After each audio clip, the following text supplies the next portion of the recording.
So I've been using the iPhone 11 Pro Max since the launch date, and I finally think it's my time now to give my honest opinion about the device after using it for 2 weeks now.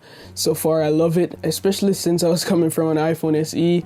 Reason being is that I sold my iPhone 10 around 2 months ago to prepare for the iPhone 11. I picked up an SE as a temporary device, so the transition was super awesome. If you're coming from anything from an iPhone X, anything below that, you're going to enjoy this phone, and let me tell you why.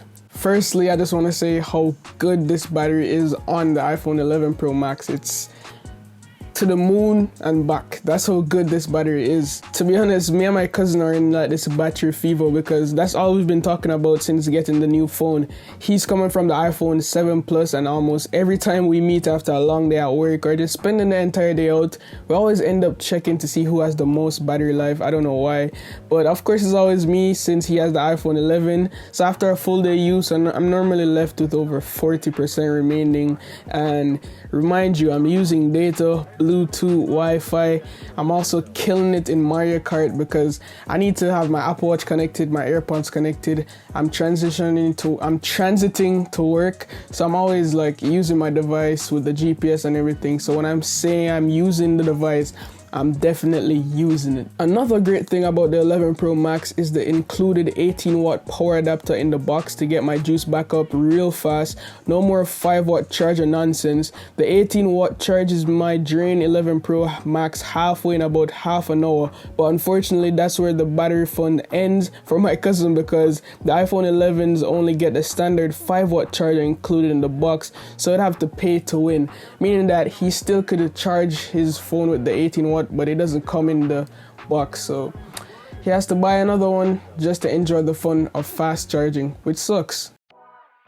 Now let's take a look at the design, and to be fair, I'm not upset that the form factor is the same, but I expected a better approach with the notch. I think Apple is playing catch up with design, and someone at the HQ needs to step in because it's getting out of hand.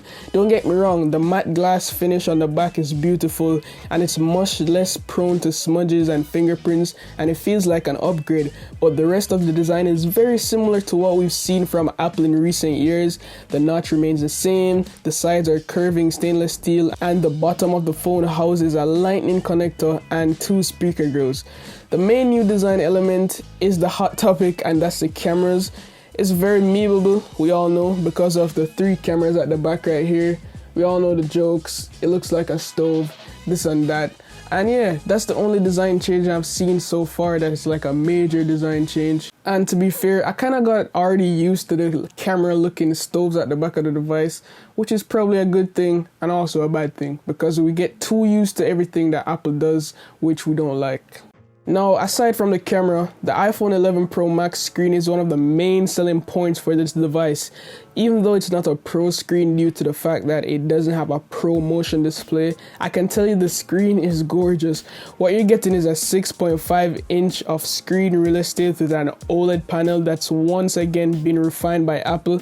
It features a True Tone technology as usual to better match the ambient lighting conditions, which basically means it's altering the white balance depending on the lighting situation you're in, as well as the fluid screen, although not quite as fluid as a higher refresh rate devices that we've seen, for example the iPad Pros with that 120Hz display. It's just something phenomenal, and I just wish Apple implemented it in the latest iPhones. Also, with the new displays, the ability to play Dolby Vision content. It might not sound like much of a step up from HDR10, but it does make a difference. Watching videos feels more immersive, you can see more detail, and overall the video playback is far more cinematic. That's because of the iPhone. It usually only displays 800 nits of brightness, which basically means the metric for how bright the screen can get, which is still pretty good, but when playing Dolby Vision films, things gets even more impressive, where you could get up to 1200 nits according to Apple. So my favorite thing to use with the new iPhone 11 Pro Max are the cameras. In terms of hardware, the key difference is the addition of the ultra wide camera, making it 3 cameras on the rear of the phone, which I talked about earlier.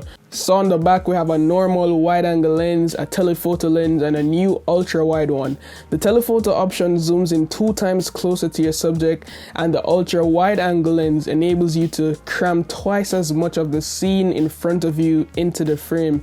Now this is great if you're trying to get a shot of like a group of friends or an animal but can't move further back or closer. The iPhone 11 Pro Max will allow you to crop in or pull back without having to move, which is especially great for vloggers. So if you're always like vlogging on your mobile device, you don't have to reach your hand all the way out just to get the content you need. You can just hold it at the arm's length, you know, without stretching, and you'll get everything into the subject, which I think is a really good improvement on the front facing camera. Now all 3 cameras pack 12 megapixel sensors. Sounds like it's not a lot, but it's definitely very beautiful, which is pretty standard for most smartphones these days. But anyways, the video recording has also been improved, with the Pro Max now able to capture 4K at 60 frames per second.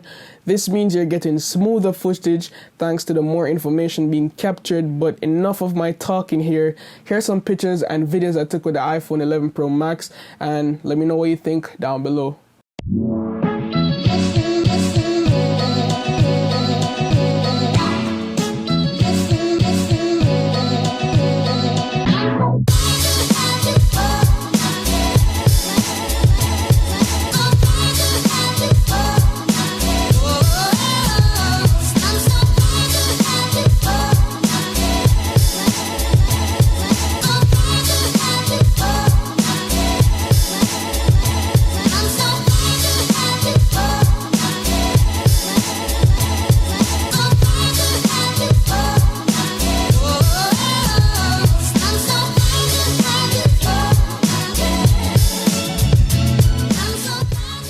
Alright guys, this is me recording on the back camera, 4K, 24 frames per second. Stabilization is really good. This is me running. I think the stabilization is really good. The wide angle camera, it's really nice that you can switch between them. The wide, normal, wide, ultra wide, and then the telephoto lens right here. Colors are really good, so we could see a huge upgrade with the cameras this year. Let me know what you guys think down below. Okay guys, so I'm recording in with the front facing camera. 24 frames per second looks really good, especially in this time of, it's like, what time? It's 8:43 a.m. right now, so imagine like golden hour when the sun is hitting. But this is what it looks like, the stabilization when running. Let me know what you guys think down below. Say hello to my camera. What's up? Now before I finish up the cameras, I wanted to talk about night mode for a little. The new night mode is probably the best I've seen in any smartphone, capturing things not even my eyes could see in the dark. Now how it works is that you'll need to hold the phone steady or brace it on a mount or a tripod, anything, then wait until it captures the image. Now depending on the light levels and whether you're using a tripod or not, the iPhone will ask you to hold still for between like 2 to 5 seconds normally. However, you can manually extend this up to 30 seconds if the phone is on like a tripod to get that fully lit scene. The results are mind-blowing. The levels of sharpness and brightness the iPhone can achieve using night mode is really impressive, and I have to give it to the software and camera team at Apple. The only issues I've found with night mode is that if you're capturing people moving a lot, you'll get very bad unsharpened footage, or it just doesn't look as good, you know. So if people are moving, you're trying to capture cars, the night mode will not work and you'd have to turn it off. So that's the only downfall I've seen with night mode so far. Now another thing I wanted to touch on was basically iOS 13 and the performance with the new iPhone 11s, and trust me, it's amazing. Actual day-to-day performance is fluid. I've never been into any issues with apps slowing down or anything. Only a few bugs with iOS 13, like in apps like Instagram having issues with a missing keyboard at times, but as I said before, I upgraded to iOS 13.2 beta, so I'm way ahead of like all the bug fixes and everything, so all those bugs have been aired out. Now on to the big question is, should you buy the iPhone 11 Pro Max, or should you just sit your ass down and wait until a better phone drops on the market?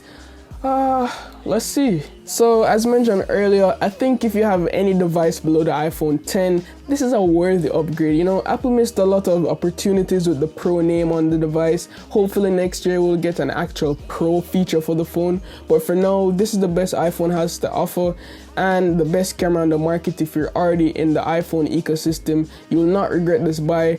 If not, as I said before, there are a lot of cheaper alternatives with a lot more features that this iPhone doesn't have. For example, the OnePlus 7T with that 90 Hz refresh rate, a beautiful notchless display, in-body like selfie camera that slides up, super futuristic, and also the amazing design and camera of the OnePlus is just phenomenal. The Note 10 Plus is out there. It's years ahead of Apple design, and the Google Pixel is also right around the corner. So everything is coming in hot. Apple kick the bucket sometimes, you know, they didn't really put all those Pro features we needed. So the ball is in your court, and hopefully you make the right shot. As always, guys, love, peace, and tweaks. Signing out.